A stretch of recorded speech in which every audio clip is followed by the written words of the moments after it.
The stars had always called to humanity, whispering secrets across the void of space, and for centuries, humans had answered that call with rockets and probes and dreams of what lay beyond their small blue world.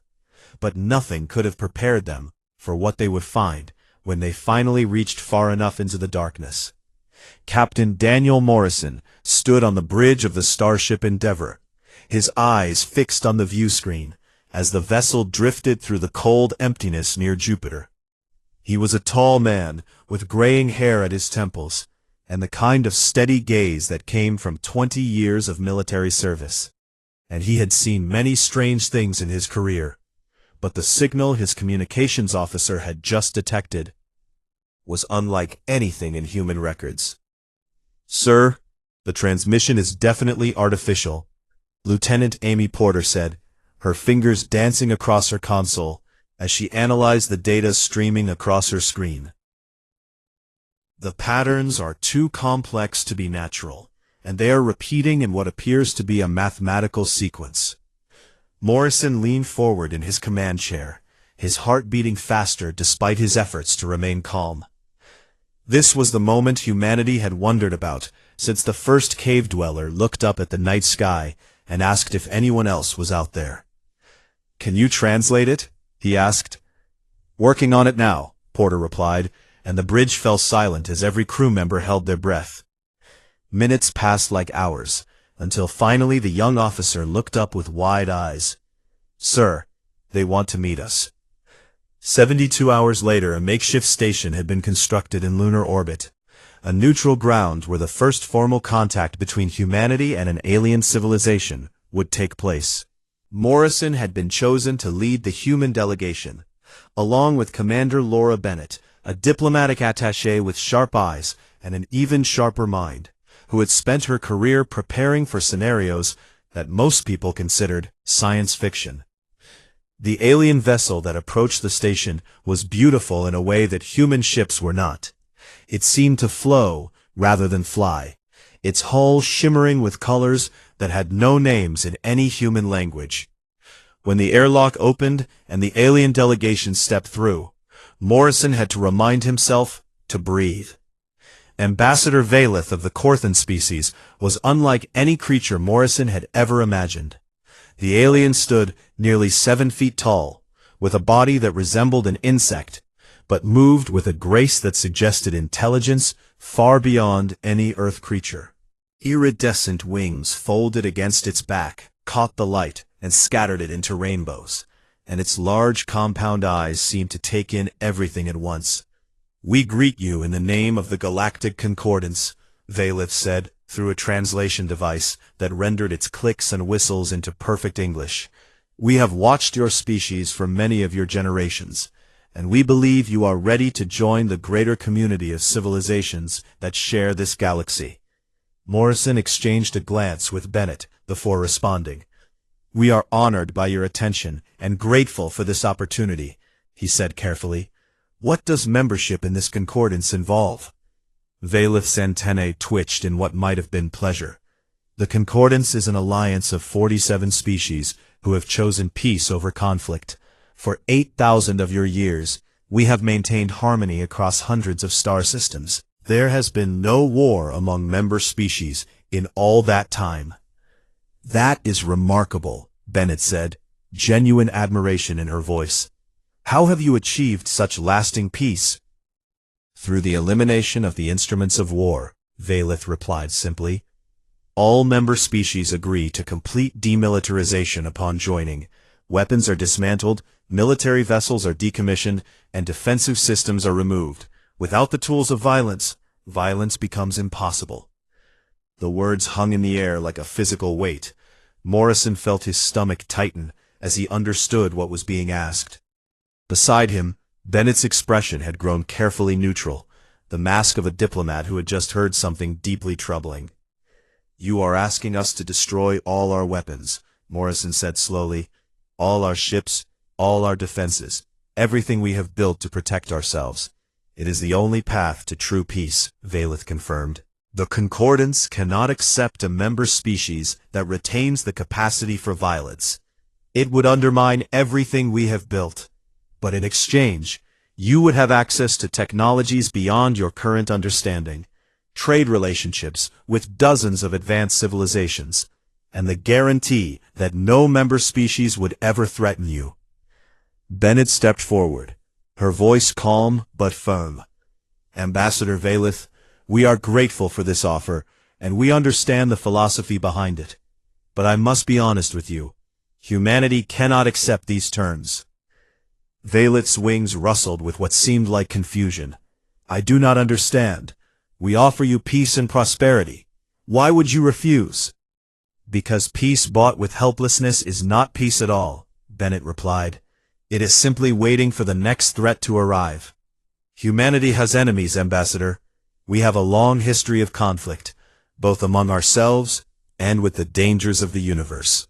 We have learned through painful experience that safety must be earned and defended, not simply hoped for. But the Concordance has proven that demilitarization works, Valeth insisted. For 8,000 years, no member species has faced war. And what happens when something comes from outside the Concordance? Morrison asked. What happens when a species that has not given up its weapons decides that 47 peaceful civilizations would make easy targets? Valeth fell silent, its compound eyes blinking rapidly. The question seemed to have struck at something the alien had not expected. The Concordance is strong in its unity, it finally said, but there was less certainty in its translated voice. Unity without strength is just a larger victim, Morrison replied, not unkindly. Ambassador, we would be honored to have peaceful relations with your Concordance. We want friendship and trade and the exchange of knowledge. But we will not leave ourselves defenseless. That is not negotiable. The meeting continued for several more hours, but no agreement was reached. The human delegation departed, with promises to continue dialogue. But everyone in that room understood that something fundamental separated humanity from the Concordance. A difference in philosophy that might never be bridged. As the Endeavor pulled away from the station and began its journey back to Earth, Valeth stood alone.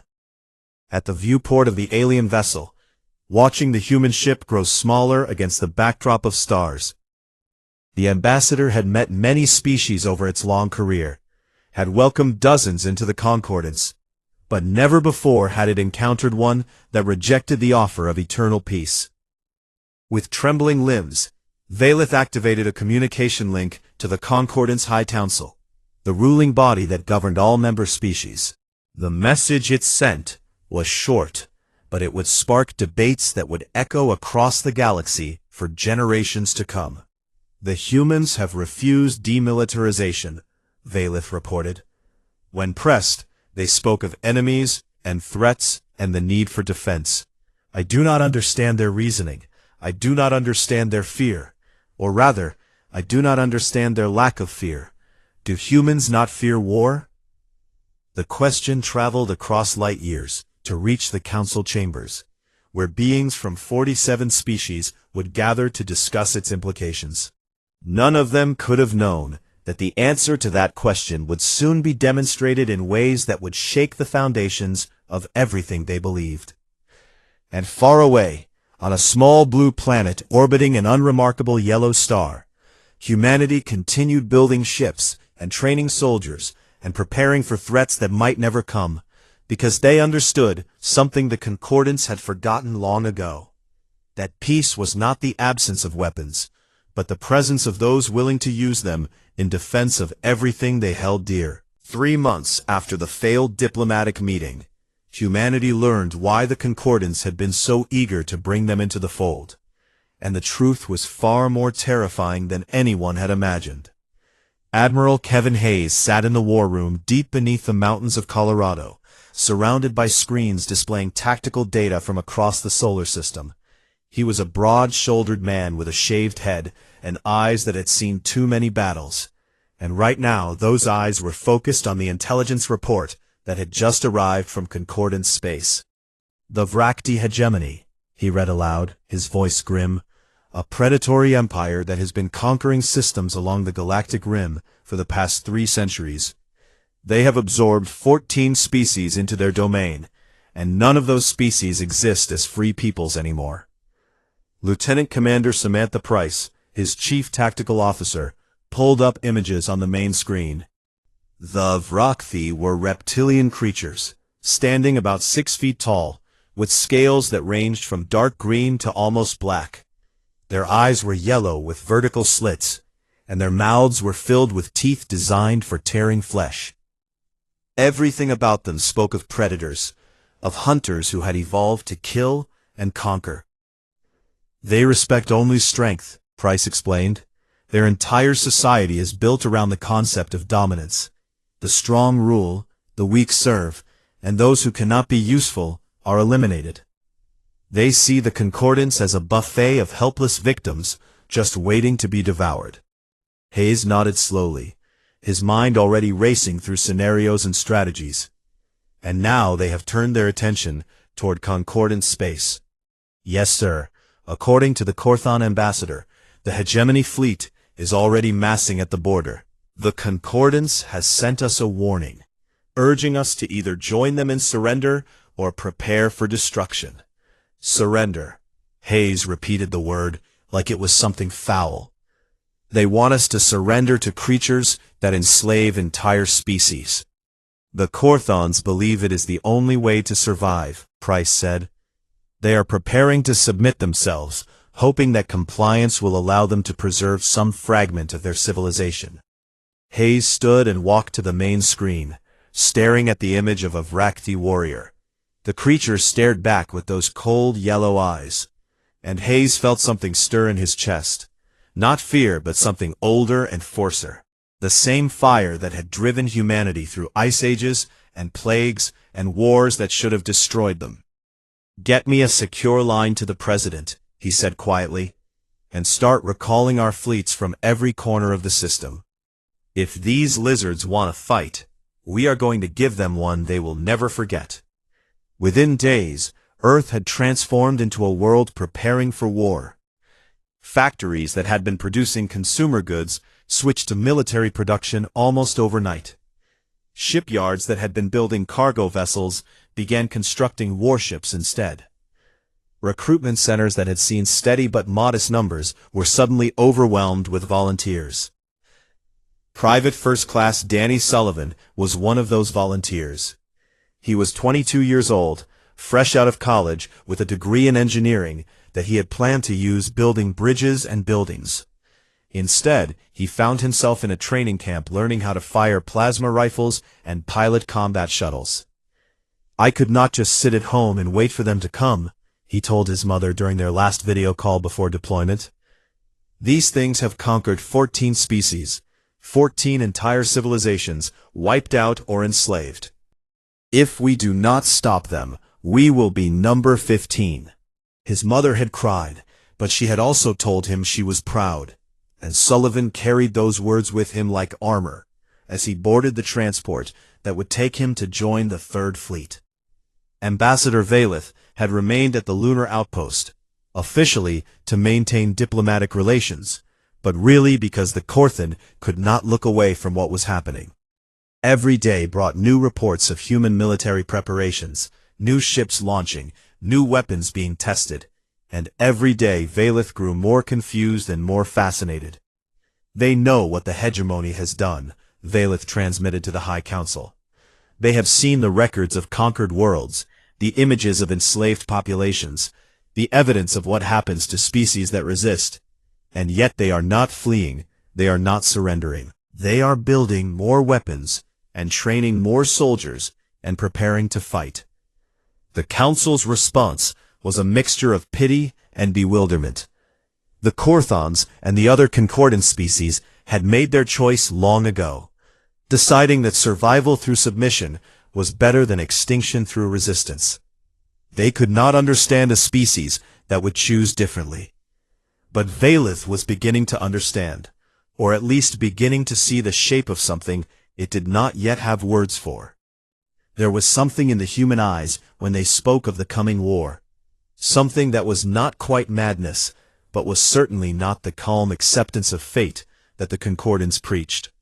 It was defiance, pure and burning, a refusal to accept that the universe had the right to demand their surrender. Commander Laura Bennett came to visit Valith one evening, bringing a bottle of something called whiskey that the humans apparently drank during times of stress. The ambassador had no mouth suitable for drinking, but it appreciated the gesture. "Your people think we are insane," Bennett said, pouring herself a glass. "I can see it in the messages from your council. They think we are throwing our lives away for nothing." "I do not think you are insane," Valith replied carefully, "but I do not understand why you would choose almost certain death over survival." Bennett was quiet for a long moment, swirling the amber liquid in her glass. "Let me tell you about my grandfather," she finally said. "He was a soldier in a war we fought among ourselves a long time ago. His unit was surrounded by enemies, outnumbered and outgunned, with no hope of rescue. By any reasonable calculation, they should have surrendered. What happened? They fought for 3 days straight. My grandfather was wounded twice, but kept firing until his rifle melted from the heat. When they finally ran out of ammunition, they fixed bayonets and charged. Less than a third of them survived, but they held their position until reinforcements arrived." Valith's antenna twitched. "Why would they do such a thing?" "Because there are things worse than dying," Bennett said simply. "Living as a slave is one of them. Watching your family enslaved is another. My grandfather told me that every man in that unit knew they would probably die, but they also knew that their deaths would mean something. They were buying time for others to escape, for reinforcements to arrive, for victory to become possible. But the hegemony is far more powerful than any enemy your grandfather faced." Bennett smiled, and there was something fierce in that expression. "Ambassador, my species has spent its entire existence fighting enemies more powerful than ourselves. We have faced plagues that killed half our population and came back stronger. We have survived ice ages and asteroid impacts and weapons that could destroy cities in an instant. Every time the universe has told us to lie down and die, we have stood up and fought back." She finished her whiskey and stood to leave. "The Vrakthi think they are predators and we are prey. They are about to learn that humans are not prey. We are something far more dangerous. We are survivors." As Bennett departed, Valith sat alone in the observation deck, watching Earth turn slowly in the darkness. Somewhere down there, millions of humans were preparing to fight an enemy that had crushed 14 civilizations without breaking stride. By every logical measure, they should have been terrified. But they were not terrified. They were angry, and Valith was beginning to understand that human anger was something the galaxy had never seen before. The ambassador composed one more message to the High Council, perhaps the most important message of its career. "I have studied the humans further. I believe I was wrong to pity them. I am beginning to think we should fear for the hegemony instead." The Vrakthi Advance Fleet emerged from hyperspace above Proxima Centauri with all the confidence of predators who had never known defeat. 200 warships arranged themselves in perfect formation, their dark hulls bristling with weapons that had burned the defenses of 14 species to ash. War leader Krath stood on the bridge of his flagship, the Dominant Claw, watching the human colony world grow larger on his view screen.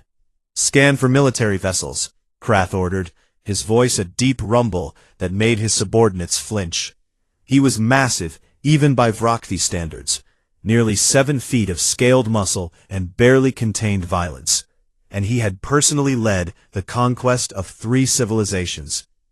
"War leader, I am detecting approximately 60 human vessels in defensive formation around the planet. Their technology appears to be several generations behind our own." Krath's lips pulled back to reveal rows of serrated teeth in what passed for a Vrakthi smile. 60 ships against 200. They must know they cannot win. Open a channel and demand their surrender. The transmission was standard hegemony protocol, delivered in harsh tones that left no room for negotiation. Unconditional surrender, dismantling of all military assets, and submission to hegemony governance.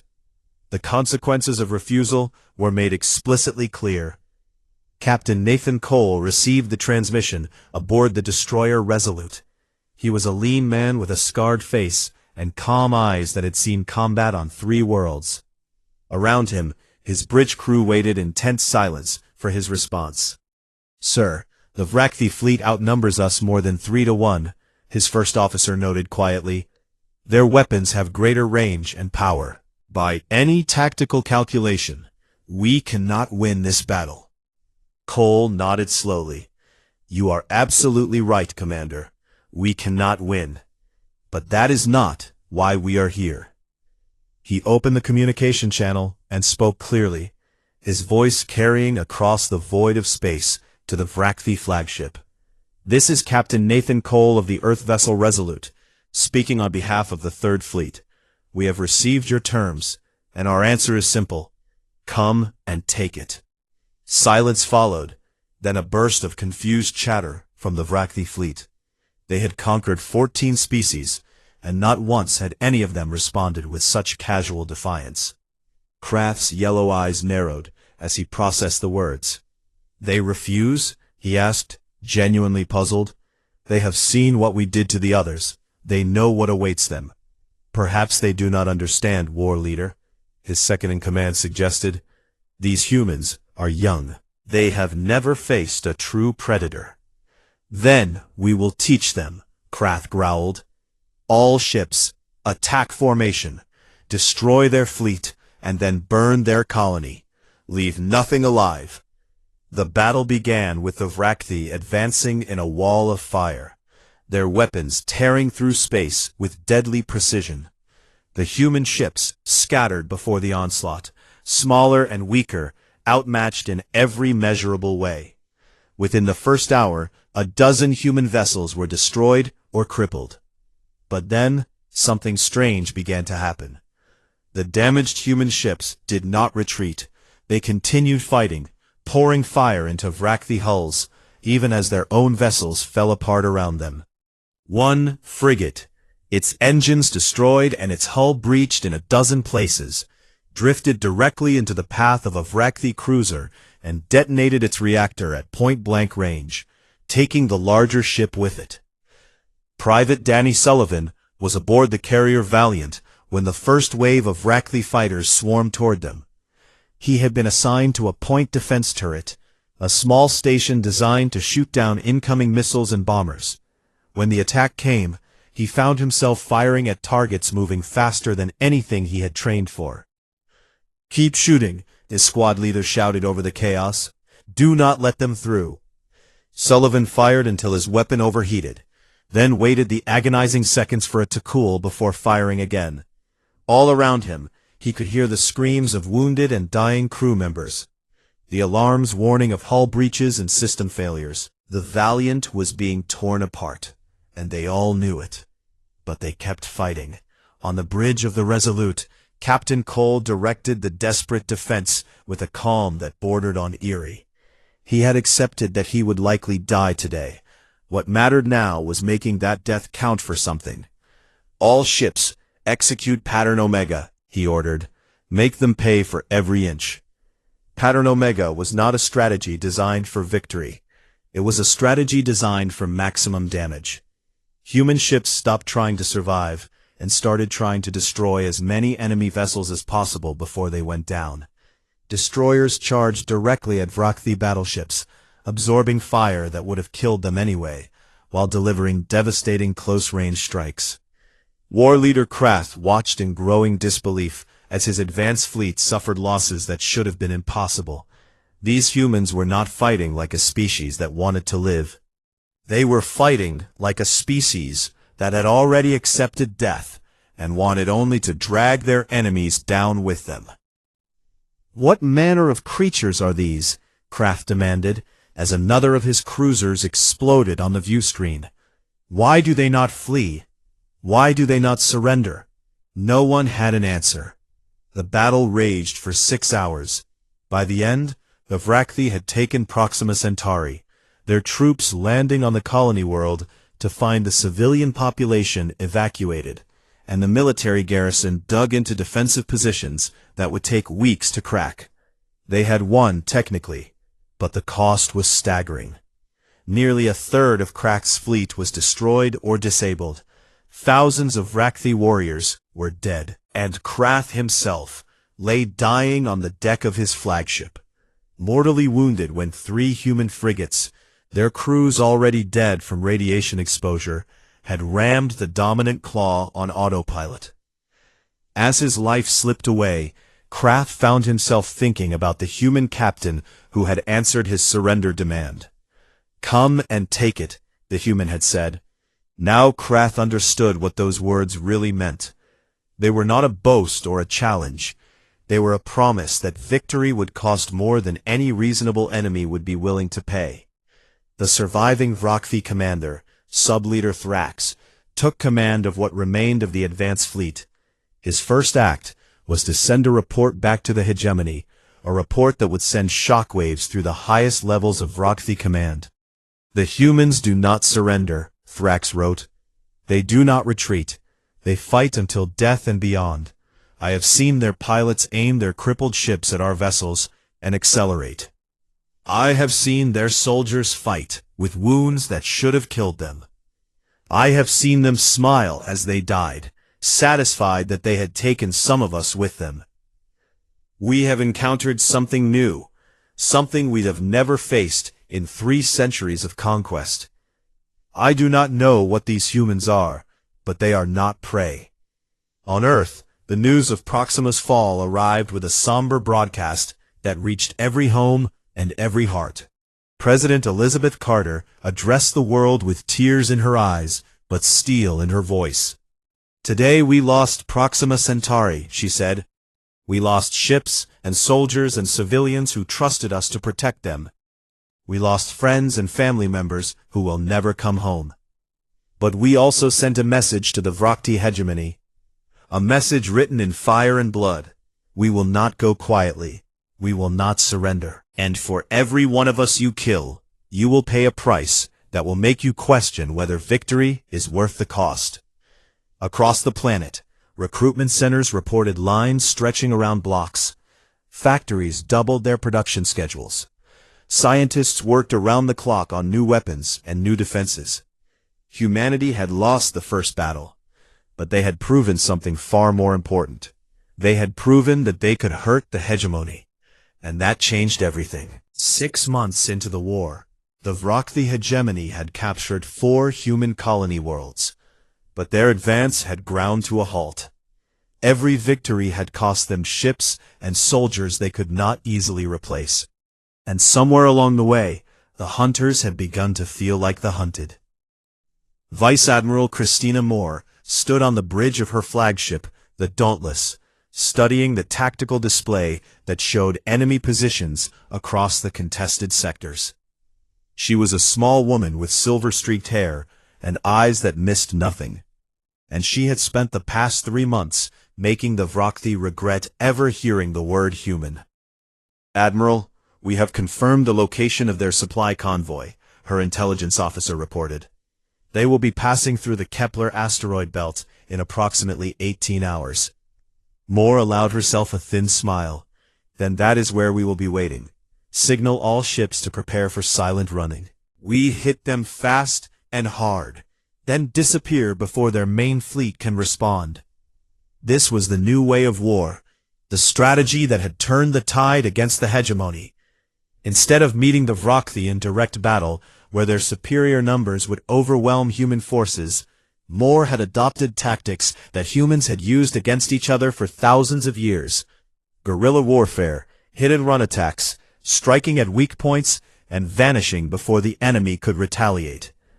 The Vrakthi had no word for guerrilla warfare. In their culture, battle was direct and decisive. Predator against prey, strength against strength. The idea of an enemy that refused to stand and fight, that attacked supply lines and communication relays and isolated patrol groups, was something they had never encountered. "It is cowardice," Supreme Commander Vorath declared at the Hegemony War Council. They hide in asteroid fields and nebulae like vermin. They strike at our supply ships instead of facing our warriors. This is not how war is fought. And yet they are winning, one of his subordinates dared to point out. Our losses in the human sectors are triple what we projected. Our supply lines are constantly disrupted. Our garrison forces on occupied worlds cannot leave their bases without being ambushed. Vorath's claws scraped against the table, leaving deep gouges in the metal. Then we will crush them with overwhelming force, triple the patrols, double the convoy escorts, flood the region with so many ships that these humans cannot hide anywhere. But the humans found ways to hide anyway. They modified their ships to reduce their energy signatures. They learned to use asteroid fields and gas clouds as cover. They developed tactics that allowed small groups of vessels to inflict maximum damage before escaping into the vastness of space. On the occupied world of New Virginia, a different kind of resistance was taking shape. Former Sheriff Marcus Grant had escaped the initial invasion with a handful of militia members and a burning determination to make the Vrockthi pay for every life they had taken. Grant was 53 years old, with a weathered face and hands that knew how to handle both a rifle and a shovel. Before the war, he had spent his days settling disputes between farmers and writing tickets for speeding. Now he led a guerrilla army that had killed more Vrockthi than any conventional military unit. They control the cities, Grant told his fighters during one of their hidden camp meetings. They have the firepower and the technology and the numbers. But we know this land. We know every hill and valley and cave. And we have something they will never have. This is our home, and we will never stop fighting for it. The resistance made life impossible for the Vrockthi garrison. Supply convoys were ambushed on the roads. Communication towers were destroyed in the night. Sentries disappeared from their posts, never to be seen again. The occupation force that should have been securing the planet for hegemony rule instead spent all its time and resources just trying to survive. When Grant was finally captured after a failed raid on the main garrison, the Vrockthi made a public spectacle of his execution, broadcasting it across the planet, as a warning to anyone who might consider resisting. They expected it to break the spirit of the human population. Instead, 3 more resistance leaders rose to take his place, and the attacks doubled. Ambassador Valith watched these developments from the lunar outpost, with a mixture of horror and something that might have been admiration. The Korthan had never seen anything like this, a species that simply refused to accept defeat no matter how overwhelming the odds. They know they cannot win the occupied territories back through guerrilla tactics alone, Valith noted in its reports to the High Council. And yet they continue fighting, they continue dying. Every day I expect to hear that the resistance has been crushed, and every day I learn of new attacks, new casualties, new acts of defiance. I do not understand how they maintain hope in the face of such hopeless circumstances. The answer came at the Battle of Kepler Station, a massive orbital facility that served as the primary hegemony supply depot for the region. Admiral Moore had been planning the attack for months, carefully positioning her forces and gathering intelligence until she knew the station's defenses better than its own commanders. The Vrockthi fleet protecting the station outnumbered Moore's forces 3-1. By every calculation, an attack should have been suicide, but Moore had learned something important about the hegemony. They thought in straight lines, predator to prey, strength against strength. They could not imagine an enemy that would turn their own advantages against them. All ships, execute attack pattern Sierra, Moore ordered as her fleet emerged from the asteroid field where they had been hiding. Target their fighter bays first. I want those carriers blind before they know we are here. The battle was brutal and close, ship against ship, sometimes hull against hull. Moore's vessels wove through the asteroid field, using the rocks as cover while the larger Vrockthi ships struggled to maneuver. Human fighters swarmed enemy carriers, destroying launch bays and trapping thousands of Vrakthi pilots inside their hangars. When the Vrakthi finally broke and retreated, they left behind the wreckage of their finest battle group. Kepler Station was destroyed, along with supplies that would take months to replace. And for the first time in the war, humanity had won a major engagement. The news spread across the galaxy like wildfire. The Concordance, which had been preparing to surrender to the hegemony, suddenly found itself reconsidering. If these humans could defeat the Vrakthi in open battle, perhaps resistance was not as futile as they had believed. On the Korthon homeworld, Valeth addressed the High Council with a message that would change the course of galactic history. "I have watched the humans for nearly a year now," the ambassador said. "I have seen them lose battles and win battles. I have seen them die in numbers that should have broken any species. And I have seen them refuse again and again to accept that they are beaten. I came to study them as a curiosity, a strange species that rejected our offer of peace. I leave understanding that we were wrong, not about them, but about ourselves. We gave up our weapons because we thought that was the path to peace. But the humans have shown us another truth. Peace is not the absence of weapons. It is the willingness to use them in defense of what matters. Perhaps it is time we remembered how to fight." The council erupted in debate, but the seed had been planted. And across concordant space, other species began to whisper about the humans who had taught the predators to fear. The tide was turning, and the galaxy would never be the same. The final chapter of the war began not with a battle, but with a choice that would echo across the centuries. Supreme Commander Vorath stood before the Hegemony Council, his scales pale with exhaustion and something that his species had rarely experienced: doubt. The war against humanity had been raging for nearly 2 years, and the losses were mounting faster than anyone had predicted. "We offer terms," Vorath said, the words tasting like ash in his mouth. "A ceasefire and territorial concessions. We will withdraw from the human colony worlds and establish a neutral zone between our territories. In exchange, they cease hostilities and recognize our existing conquests." The council members exchanged glances. This was unprecedented. The Vrakthi hegemony had never offered terms to anyone. They conquered or they destroyed. There was no middle ground. But the humans had forced them into territory they had never imagined. President Elizabeth Carter received the offer in the White House Situation Room, surrounded by her military advisors and diplomatic staff. Admiral Kevin Hayes was there, along with Vice Admiral Christina Moore, both of them wearing the scars of the long campaign. Commander Laura Bennett stood by the window, looking out at a world that had been transformed by war. "The terms are acceptable," Secretary of State Richard Palmer said carefully. "We get our colonies back, we end the bloodshed, and we establish ourselves as a power that even the hegemony respects. By any measure, this is a victory." Carter nodded slowly, her eyes scanning the document on her tablet. "And what about the 14 species the hegemony has already conquered? What about the Concordants, still living in fear that they will be next?" The room fell silent. Everyone understood what the president was asking. Humanity could end the war now, secure in its survival and its independence. Or they could continue fighting for beings they had never met, for a principle that might cost them everything they had won. "Madam President," Admiral Hayes spoke quietly, "our forces have been fighting for 2 years. They are exhausted, our ships are damaged, and our supplies are running low. If we continue this war, we will pay a heavy price."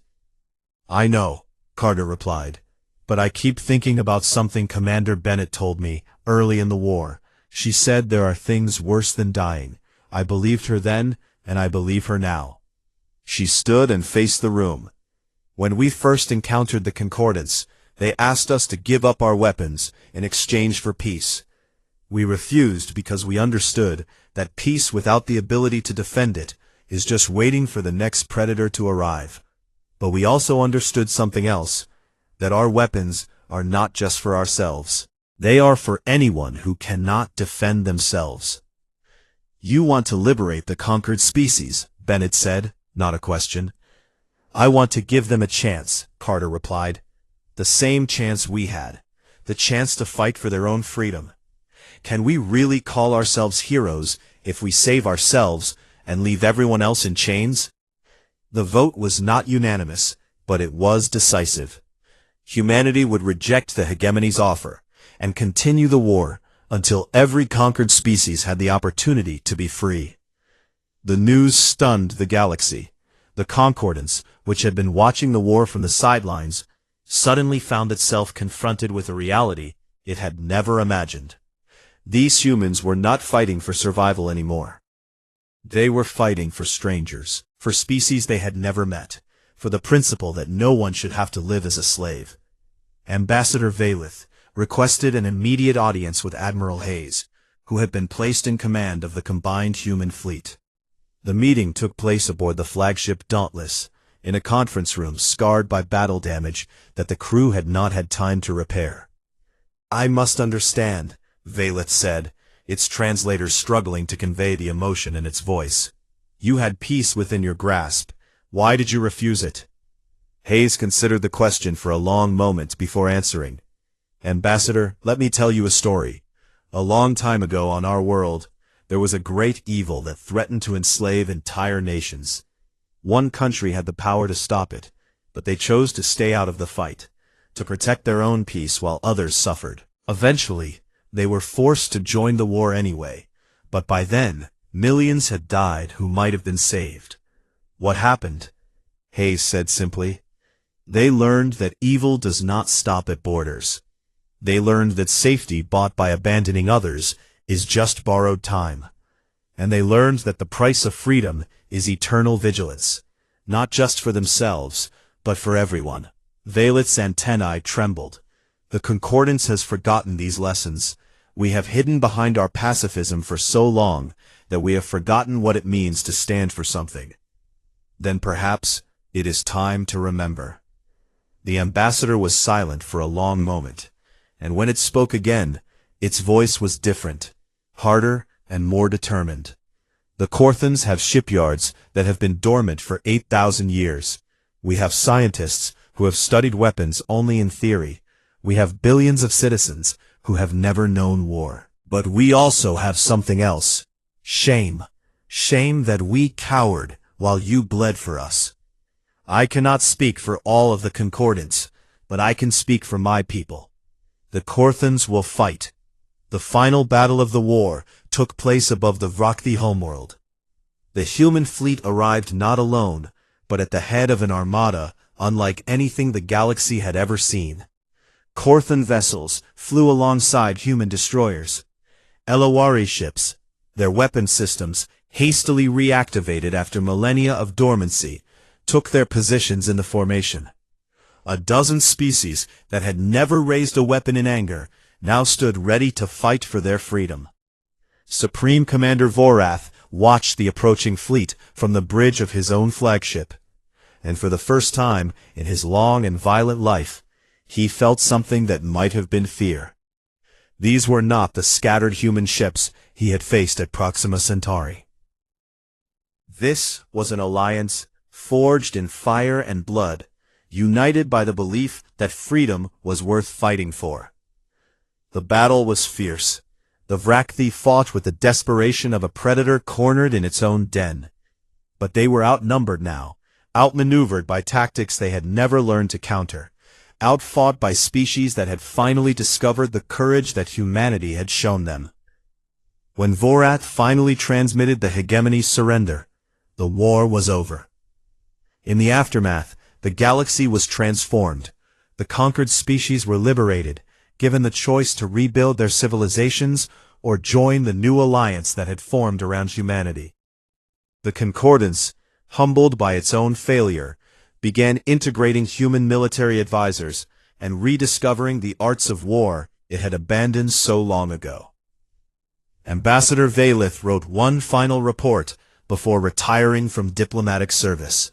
It was translated into every language in the known galaxy, and became required reading in academies and schools across hundreds of worlds.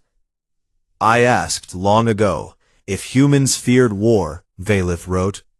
After 2 years of fighting alongside them, I finally understand the answer. They fear it deeply. They know its costs, its horrors, its lasting scars. I have seen human soldiers weep for fallen friends. I have seen human leaders agonize over decisions that sent young people to their deaths. They fear war more than any species I have ever encountered.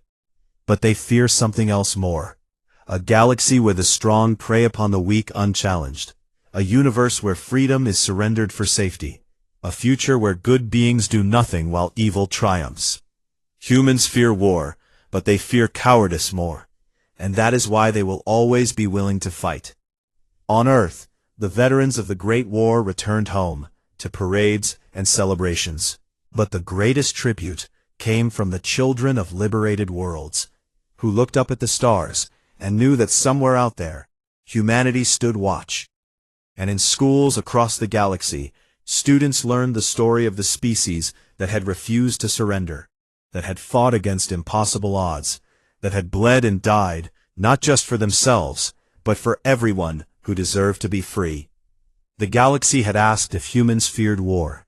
Now they knew the answer, and they would never forget it.